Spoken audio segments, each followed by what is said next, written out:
modelos de DNA. O modelo de DNA utilizado atualmente foi desenvolvido pelos cientistas James Watson e Francis Crick. Esse modelo é chamado atualmente de modelo de dupla hélice. O DNA é onde estão codificadas as informações genéticas e é por meio desta molécula que os seres humanos se diferenciam uns dos outros. O DNA, assim como toda molécula, possui uma estrutura. Essa estrutura é fundamentada na formação de nucleotídeos. Os nucleotídeos, por sua vez, são formados por três estruturas. A primeira delas é um fosfato, a segunda delas é uma pentose, no caso do DNA, a desoxirribose, e uma base nitrogenada. As bases nitrogenadas são divididas em dois grandes grupos, bases púricas e bases pirimídicas. A adenina e a guanina representam as bases púricas, enquanto a timina e citosina representam as bases pirimídicas. É importante salientar que as bases nitrogenadas servem como pontes que ligam as duas fitas de DNA. Nessa situação, temos as bases complementares, são elas adenina e guanina e citosina e timina. Por meio da adesão dessas bases, é possível a formação da molécula de DNA. Olá, meu nome é Giovana e hoje nós vamos falar um pouquinho sobre a regra de Chargaff e sobre os pesquisadores Watson e Crick. A regra de Chargaff nada mais é que a porcentagem de timina deveria ser a mesma porcentagem de adenina e que a porcentagem de guanina deveria ser a mesma quantidade da porcentagem de citosina.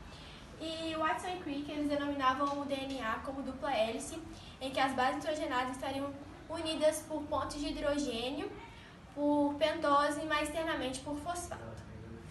Antes que haja divisão da célula, é necessário que o seu DNA sofra replicação ou duplicação para que haja manutenção do número de cromossomos dessas células filhas. Isso ocorre no período S da intérfase. As fitas que estão ligadas serão desligadas e cada parte do DNA original servirá como molde para a construção da nova fita de DNA. A replicação do DNA é chamada de semiconservativa, pois ela conserva metade do DNA original. Oi, eu sou a Yasmin e hoje eu falo sobre mutações estruturais. Realmente eu falo sobre mutações. Durante o período da divisão celular, pode ocorrer vários erros no material genético. Isso causa as mutações. As mutações também podem ter como malefícios a deficiência ou benefício como variabilidade genética. E também os raios solares, raios-x ou os vírus também podem interferir nas mutações. As mutações estruturais é a alteração da estrutura do cromossomos, que pode ter a ganho, a perda ou também a troca. Agora eu vou falar alguns tipos das mutações estruturais. Aqui é a deleção, que é a quebra e perda de uma parte do cromossomo. E também essa deleção, ela causa a síndrome do miado gato, que também provoca microcefalia. A inversão o cromossomo tem uma parte invertida.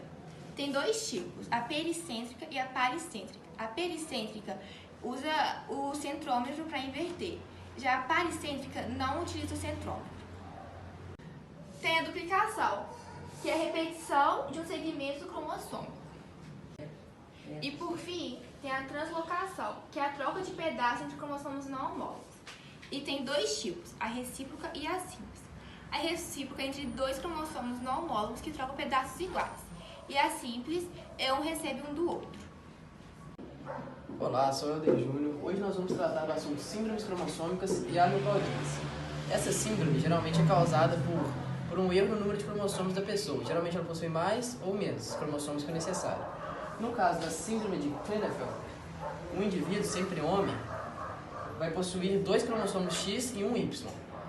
E devido a esse excesso de cromossomos, a pessoa acaba tendo características femininas, como mamas envolvidas, e também acaba tendo seus órgãos sexuais atrofiados, podendo causar até infertilidade. A síndrome de Turner é sempre causada nas mulheres que possuem apenas um cromossomo X.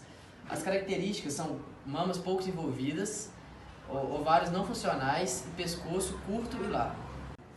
A síndrome de Down é um distúrbio genético causado por uma divisão celular anormal, o que resulta no aumento do material genético do cromossomo 21. As pessoas que possuem essa síndrome acabam tendo um atraso mental de diferentes graus. Então, pessoal, eu sou o Rafael e eu vou falar um pouco com vocês sobre mutações gênicas. Como nós vimos, as mutações podem alterar os cromossomos ou o número de cromossomos da célula. Consequentemente, aumentar o seu gene. Mas também essas mutações podem ser mais sutis no gene, como por exemplo nas bases nitrogenadas. Disso o nome mutação gênica. Essas mutações gênicas podem ser desfavoráveis, ou seja, ela interfere nas duas principais objetivos da célula, que é sobreviver e reproduzir. Ou podem ser favoráveis, que ajudam na variabilidade genética da população daquele local.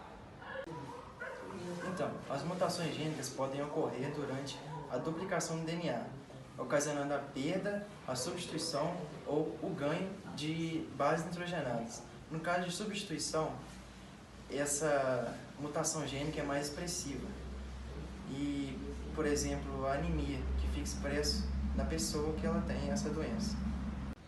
Já a adição ou substituição de pares de bases nitrogenadas ocorre alterações bem maiores do que a substituição das mesmas, pois ela altera toda a sequência de aminoácidos da proteína. Oi, eu sou o Dudu. Eu vim falar sobre a doença de Gauch. A doença de Gauch é uma doença genética causada por uma deficiência na enzima digestiva. As principais características são o aumento do fígado dos rins. Além disso, sofre uma diminuição nas plaquetas.